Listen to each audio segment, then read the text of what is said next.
살다 보면 한숨조차 아깝게 느껴질 만큼 마음 전체가 주저앉는 순간이 있다. 누구에게도 설명할 수 없는 무력감, 괜찮다는 말조차 듣기 싫은 고요한 붕괴, 타인의 위로는 공허하게 울리고 시간은 흘러도 마음은 제자리에 멈춘다. 무너진 마음은 다시 일어서는 법을 잇는다. 고대 로마의 스토아 철학자 세네카는 말했다.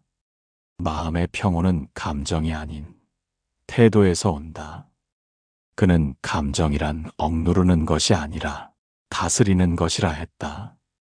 삶이 흔들릴 때일수록 내면의 중심을 지키는 지혜, 그것이 진짜 회복이다. 이제 우리는 세네카의 가르침을 따라 무너진 마음을 다시 일으키는 철학의 길을 걸어가 보려 한다. 첫 번째, 삶은 무너짐을 준비할 기회조차 주지 않는다. 사람은 무너지기 전까지 자신이 괜찮은 줄 안다. 그러나 삶은 예고 없이 부서진다. 예상치 못한 말 한마디, 의지하던 사람의 변심, 혹은 설명되지 않는 공허감. 그 순간 마음은 바닥으로 떨어진다. 스토아 철학자 세네카는 말했다. 삶은 우리에게 고통을 미리 알리지 않는다. 그러므로 우리는 언제나 대비된 채 살아야 한다. 그는 고통이 비정기적으로 찾아오기에 평소의 태도가 더 중요하다고 보았다. 한 남성은 오랜 직장을 그만두는 날, 자신이 생각보다 쉽게 무너지는 것을 느꼈다. 마음이 이런 줄 몰랐다. 겉으로는 괜찮은 척 했지만 속은 텅 빈 기분이었다. 무너짐은 특별한 일이 아니다. 누구에게나 아무 때나 찾아온다.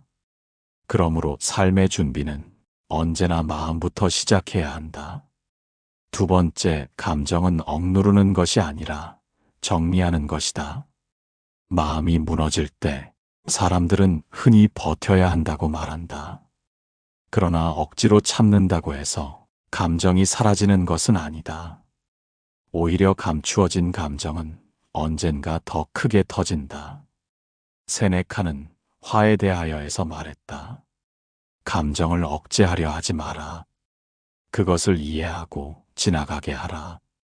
그는 감정을 다스리는 것이 억누르는 것과 다르다고 보았다.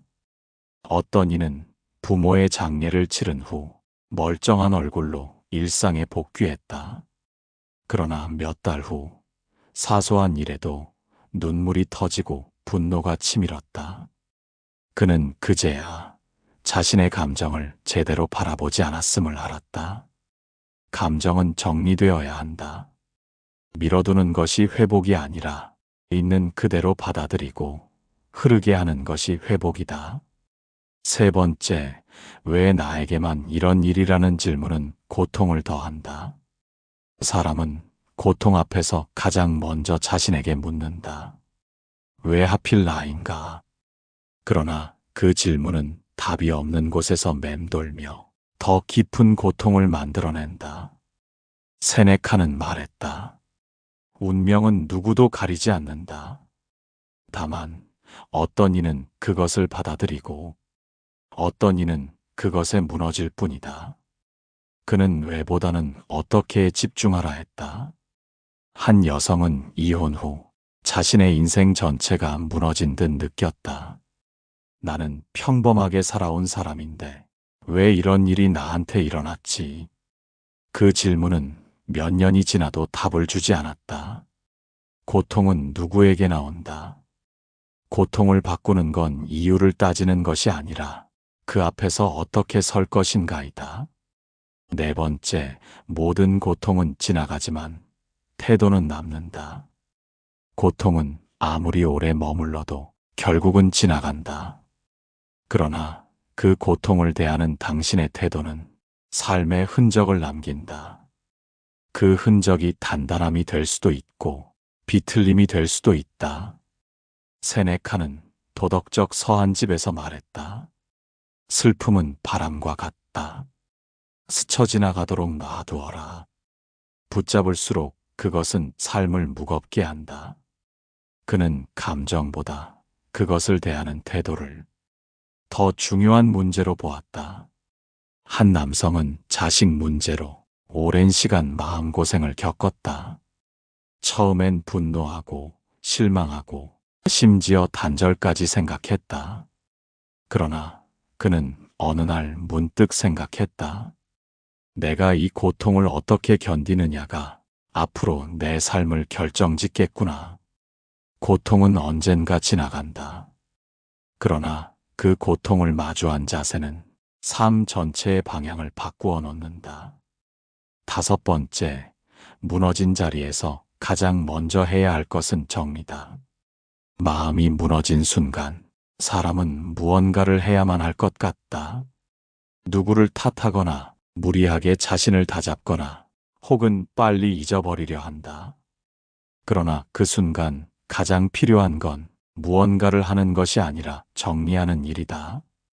세네카는 말했다. 고통이 밀려올 땐 움직이지 말고 가만히 그것을 분해하라. 그는 고통의 정면을 바라보되 혼란에 휩쓸리지 않는 태도를 강조했다. 한 여성은 배우자와의 갈등 끝에 별거를 선택했다. 처음엔 분노와 눈물로 버텼고 다음엔 무작정 이사와 새 일정을 만들었다. 그러나 한 달쯤 지나서야 자신이 감정을 정리하지 않았음을 알았다. 정리는 움직임보다 먼저다. 무너진 자리에서 다시 일어서기 위해선 먼저 감정의 먼지를 하나씩 털어내야 한다. 여섯 번째, 피하려 하지 말고 앉아서 고통을 직면하라. 사람들은 직면한 고통 앞에서 도망치고 싶어 한다. 여행, 일, 사람, 술. 어떤 방식으로든 그 감정을 피하려 애쓴다. 그러나 도피는 회복이 아니다. 그건 잠시 숨은 것일 뿐이다. 세네카는 말했다. 앉아서 고통을 바라보라. 그 고통은 당신을 삼키지 않는다. 당신이 외면할 때만 그것은 그림자가 된다. 그는 고통을 피할수록 그 힘이 더 커진다고 보았다. 한 남성은 갑작스런 사업 실패 후 집에도 들어가지 못한 채 며칠을 밖에서 보내며 사람을 피했다. 시간이 지나며 주변은 괜찮다 말했지만 그는 여전히 잠을 이루지 못했다. 결국 그는 책상 앞에 앉아 처음으로 수첩에 자신의 감정을 덤덤히 써내려갔다. 그 순간 그는 깨달았다. 자신이 지금껏 고통을 제대로 겪지 않고 그저 도망치고만 있었다는 것을. 회복은 외면이 아니라 직면에서 시작된다. 일곱 번째, 기억에 붙잡히지 말고 오늘에 집중하라. 무너짐 이후 사람은 과거를 되감기 시작한다. 그때 내가 왜 그랬을까? 조금만 다르게 행동했더라면. 이런 후에는 오늘을 살 힘마저 앗아간다. 스토아 학파 철학자 세네카는 말했다. 과거는 아무리 돌아봐도 바꿀 수 없다. 오직 오늘만이 인간에게 허락된 시간이다. 그의 말처럼 지나간 일은 더 이상 손댈 수 없다. 바꿀 수 없는 것을 붙들면 마음은 더욱 짓눌린다. 어떤 이는 갑작스러운 이별을 겪고 매일 상대의 SNS를 뒤졌다. 결국 그날을 기준으로 그의 삶은 멈췄다. 그러다 어느 날 핸드폰을 내려놓고 처음으로 생각했다. 바꿀 수 없는 지난 기억보다 오늘을 사는 내가 더 중요한 거야. 회복은 내일에 있지 않다. 지나간 기억에 머무는 한 지금 이 순간도 무너진 채 머물게 된다. 살아야 할 시간은 오직 오늘뿐이다. 여덟 번째, 고립은 위로가 아니라 늪이 될 수 있다. 상처받은 마음은 본능적으로 거리를 둔다. 사람이 싫고 말도 피하게 된다. 하지만 그 고립은 결코 평온이 아니다. 그건 외로움이 자라나는 밭이다. 세네카는 인생의 짧음에 대하여에서 말했다. 너무 오래 혼자 있으면 삶은 자신 안으로만 굽는다. 상처를 핑계로 세상을 끊어내면 결국 나 자신도 끊어진다. 한 여성은 배우자의 죽음 이후 1년 가까이 사람을 피했다. 문자도 받지 않았고 전화를 꺼두었다. 그러다 오래전 지인이 찾아와 함께 밥 한 끼를 먹었다. 그날 밤 그녀는 처음으로 혼자가 아님을 느꼈다. 침묵은 잠깐의 숨 고르기일 뿐 그 안에 계속 머물면 숨이 막힌다. 사람이 사람에게 약이 될 때가 있다. 적어도 고립은 회복의 길이 아님을 기억하라. 9번째, 무너진 마음은 작은 루틴으로 다시 일어선다. 삶이 망가질 때 가장 먼저 무너지는 것은 리듬이다. 자고, 먹고, 움직이던 기본이 흔들린다. 그 순간부터 마음도 깊이 가라앉는다. 세네카는 고통의 시기일수록 삶의 형식을 지키라고 조언했다. 큰 결심보다 작고 반복되는 습관이 무너진 마음을 버티게 한다는 뜻이다. 한 남성은 사업 실패 후 방 안에 틀어박혔다. 하지만 어느 날 아침마다 차를 우려내는 작은 루틴을 만들었다. 그 한 잔의 시간이 자신을 다시 사람답게 만들고 있다는 걸 느꼈다. 회복은 뜨거운 동기에서 오지 않는다. 작고도 지루한 반복이 상처 위에 다시 삶을 덮는다. 루틴은 의지가 아니라 생존을 위한 장치다. 10번째, 남의 시선은 회복에 아무런 도움이 되지 않는다. 상처를 입은 사람일수록 다시 상처받을까봐 눈치를 본다. 이렇게 약한 모습 보여도 될까? 저 사람은 날 어떻게 볼까? 하지만 그 시선은 당신을 구하지 못한다. 세네카는 말했다. 타인의 판단은 그들의 몫이다. 우리는 우리의 평온만을 책임져야 한다. 삶이 무너졌을 때 남의 평가보다 중요한 건 내가 나를 어떻게 일으켜 세우느냐다. 어떤 이는 재정 파탄 후 친구들이 자신을 무시할까 두려워 외출조차 피했다. 그러나 시간이 흐르자 깨달았다. 아무도 그의 삶에 깊은 관심이 없었다. 오히려 스스로가 만든 시선이 더 매서웠다. 무너진 마음을 다시 세우려면 바깥의 목소리를 끊어야 한다. 당신의 삶은 타인의 시선에 의해 측정되지 않는다. 회복은 오로지 내면의 시선에서 출발한다. 11번째, 지금 이 순간 다시 살아갈 결정을 하라. 상처가 깊어질수록 사람은 삶 전체를 포기하고 싶어진다. 하지만 무너짐은 종말이 아니라 새로운 선택의 기로다. 세네카는 말했다. 삶이란 반복되는 결단의 연속이다. 오늘 다시 살아가겠다는 의지가 내일의 삶을 만든다. 결국 회복은 의지의 영역이다. 지금 이 순간 다시 살기로 결심하는 것이다. 한 남성은 암 판정을 받고 모든 걸 놓았다. 치료도 포기한 채 침대에만 누웠다. 그러다 손자의 손을 잡은 어느 날 처음으로 생각했다. 오늘만이라도 살아보자. 그날 이후 그는 식사를 시작했고 치료도 다시 받았다. 회복은 큰 계기가 아니다. 아주 사소한 결심 하나가 삶의 흐름을 바꾼다. 지금 다시 살기로 결단하라. 그 순간부터 삶은 다시 움직이기 시작한다. 12번째, 무너진 마음은 삶을 새롭게 세우는 기초가 된다. 삶은 한 번 무너지고 나서야 비로소 다시 지을 수 있다. 하지만 그 자리는 이전보다 더 단단한 기초가 될 수 있다.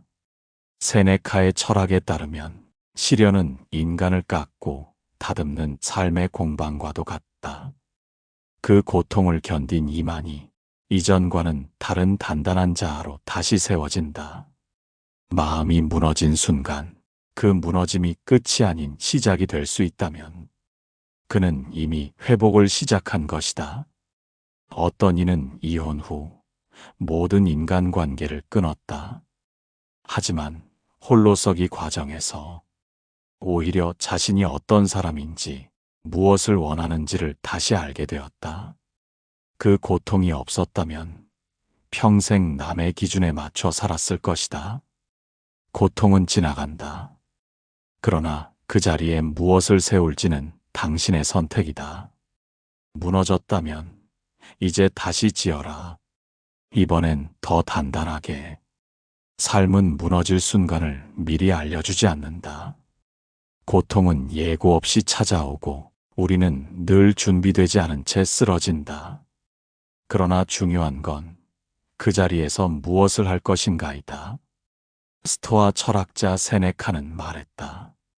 고통은 우리를 무너뜨리는 것이 아니라 단련시키기 위해 온다. 시련이 클수록 그 안에서 다시 세울 삶은 더욱 단단해진다. 당신은 이미 많이 견뎌왔다. 때론 울컥하는 감정을 누르며 아무 일 없는 듯 하루를 버텼다. 그 자체가 회복의 출발이었다. 누구보다 당신이 잘 알 것이다. 무너짐이란 끝이 아니라 다시 살아갈 이유를 묻는 질문이라는 것을. 이제는 묻지 말라. 왜 나에게만 이런 일이 일어나느냐고. 그 질문은 아무도 답을 주지 않는다. 대신 이렇게 묻고 시작하라. 이 자리에서 나는 어떻게 다시 살아갈 것인가. 회복은 크고 거창한 결심에서 오지 않는다. 작은 루틴 하나, 짧은 대화 한마디, 조용히 떠오르는 내일의 계획 하나에서 시작된다. 삶은 그렇게 다시 움직인다. 그리고 언젠가 당신은 깨닫게 될 것이다. 그 무너졌던 시간이 지금의 당신을 만들었다는 것을. 그때서야 비로소 고통조차 삶의 일부로 받아들일 수 있다. 마음이 무너졌더라도 스스로를 너무 탓하지 말라. 이제는 그 무너진 자리를 더 단단하게 살아갈 자리로 다시 세우면 된다. 시청해 주셔서 감사합니다.